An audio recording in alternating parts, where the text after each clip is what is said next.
ജോഗ്രഫിയിലെ first പാഠമായ ഋതുഭേദങ്ങളും സമയവും എന്ന പാഠത്തെക്കുറിച്ചാണ് നമ്മളിപ്പോൾ ഇവിടെ പറയുന്നത്. തുടങ്ങല്ലേ. ഭൂമിയിൽ 2 അർദ്ധഗോളങ്ങളാണ് ഉള്ളത്. ഏതൊക്കെയാണ്? ഉത്തരാർദ്ധഗോളവും ദക്ഷിണാർദ്ധഗോളവും. ഈ 2 അർദ്ധഗോളങ്ങളിലുമുള്ള വ്യത്യസ്ത പ്രദേശങ്ങളിലെ സൗരോർജ ലഭ്യതയിൽ കാലികമായ വ്യത്യാസം അനുഭവപ്പെടുന്നുണ്ടെന്ന് നമ്മൾ മുൻ ക്ലാസ്സുകളിൽ പഠിച്ചിട്ടുണ്ട്. അതിന് കാരണം എന്താ? സൗരോർജ ലഭ്യതയിലുള്ള ഏറ്റക്കുറച്ചിലുകളാണ് ഈ വ്യത്യസ്ത ഋതുക്കൾക്ക് കാരണം. ഇതിന് കാരണമാവുന്നത് പറയുന്നത് ഭൂമിയുടെ പരിക്രമണവും അച്ചുതണ്ടിൻ്റെ ചരിവുമാണ്. ദീർഘവൃത്താകൃതിയിലുള്ള ഭൂമി എങ്ങനെ സൂര്യനെ വലം വെക്കണമെന്നറിയോ? ദീർഘവൃത്താകൃതിയിലുള്ള സഞ്ചാരപഥത്തിലൂടെയാണ് ഭൂമി സൂര്യനെ വലം വെക്കുന്നതിന്. ഇതിനെയാണ് പരിക്രമണം എന്ന് വിളിക്കുന്നത്. അതായത് ഇതാണ് അതിൻ്റെ സഞ്ചാരപഥം.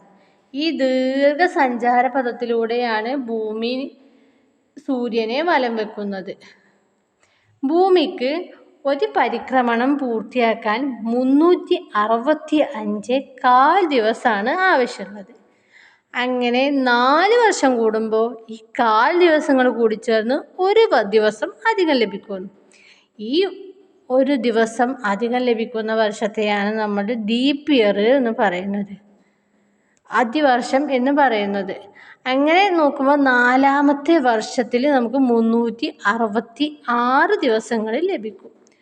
ഉദാഹരണത്തിന് ഇപ്പോൾ 2024 അത് ഒരു അതിവർഷ ദിവസമാണ്. അതിൽ ഫെബ്രുവരി 29 ദിവസം ഉണ്ടാവും.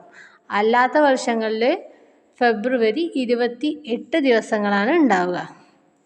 അപ്പോൾ ഈ 2024 എന്ന് പറഞ്ഞ വർഷത്തിൽ നമുക്ക് 366 ദിവസങ്ങൾ കിട്ടും. ഈ അടുത്ത ഭാഗം എന്ന് പറയുന്നത് സൂര്യനും ഭൂമിയും അടുത്തും അകലെയും ഉണ്ടാകുമ്പോൾ ഉള്ള വ്യത്യാസങ്ങളെ കുറിച്ചിട്ടാണ് നമ്മൾ പറയുന്നത്. ഒരു പരിക്രമണം ചെയ്യുന്ന കാലയളവിൽ ഭൂമിക്ക് സൂര്യനോടുള്ള അകലത്തിൽ നിരന്തരം മാറ്റം ഉണ്ടായിക്കൊണ്ടിരിക്കും. ഭൂമി സൂര്യനോട് ഏറ്റവും അടുത്ത് വരുന്ന ദിവസം എന്ന് പറയുന്നത് ജനുവരി 3. അതായത് ആ ദിവസത്തെയാണ് നമ്മൾ സൂര്യസമീപകം അഥവാ പെരിഹീലിയൻ എന്ന് പറയുന്നത്.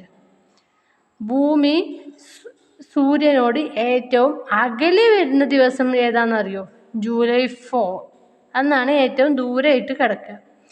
ആ ദിവസത്തെയാണ് നമ്മൾ സൂര്യോച്ചം അഥവാ അപ്ഹീലിയൻ എന്ന് പറയുന്നത്.